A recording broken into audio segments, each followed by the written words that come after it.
I've made a few videos now showing barefoot parks, walking sticks, and indoor mats.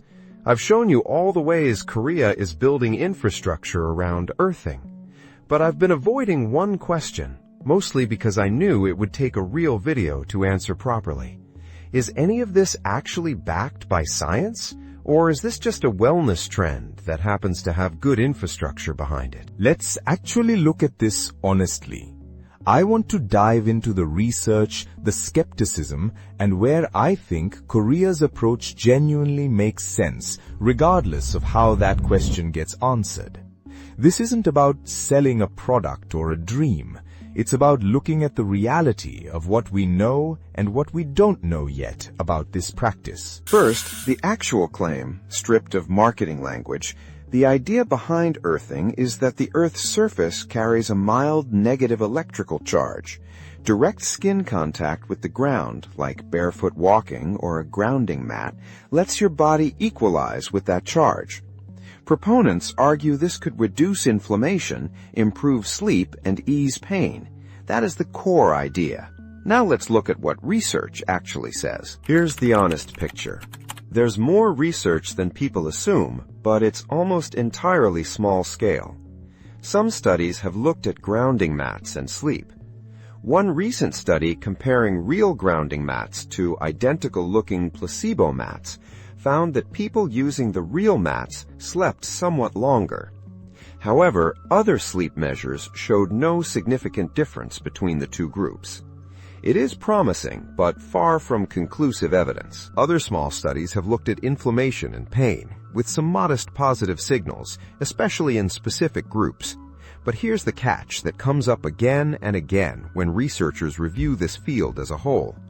Most of these studies are small, some lack a solid placebo comparison, and very few directly measure the actual electrical effect grounding is supposed to produce in the body. That last point matters a lot. Without that measurement, it's hard to know if any observed benefit comes from grounding itself or just from the placebo effect of lying on a mat and expecting to feel better. If we can't prove the mechanism, we can't fully claim the result is scientific. This is where the skepticism starts to carry a lot of weight in the scientific community. And there's a deeper criticism too. This one's more about the physics than the biology. Some physicists have pushed back on the basic premise itself, arguing there's no meaningful difference between electrons from the Earth and electrons from any other conductive material you touch. If that critique holds up, it would undercut the mechanism the entire idea is built on, not just the evidence for it. So if I'm being fully honest, the evidence right now is best described as early and mixed. Not nothing. There are real studies, including some out of Korea, but nowhere near strong enough to call this settled science. Most researchers who've reviewed the field conclude the same thing. More rigorous, larger studies are needed before any of this can be stated confidently. I'm not a scientist, and this channel isn't trying to be a medical authority. So here's where I land, and why I still think Korea's approach makes sense, even with all that uncertainty. Whether or not the specific electron exchange mechanism holds up, walking barefoot outdoors still means low-impact movement, time outside, and for a lot of older adults, a daily routine and a reason to socialize. Those parts have solid, independent evidence behind them, regardless of how the earthing-specific claims turn out. What Korea got right, in my opinion, isn't necessarily proving a contested scientific theory. It's building accessible, low-cost infrastructure that gets people, especially older adults, outside, moving, and connected to each other. Even in the most skeptical interpretation, that's a genuinely good outcome.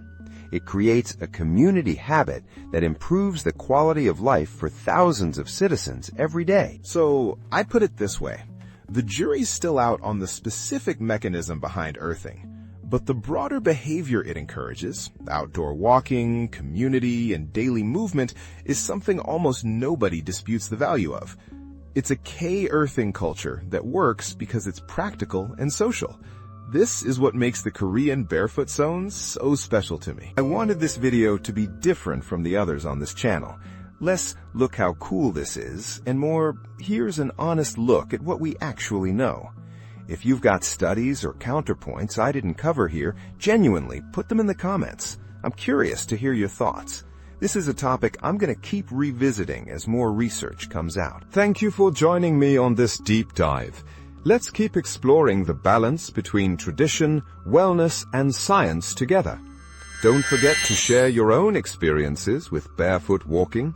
Your stories help build this community and give us more perspectives to consider. This is Grounding Korea. See you in the next one.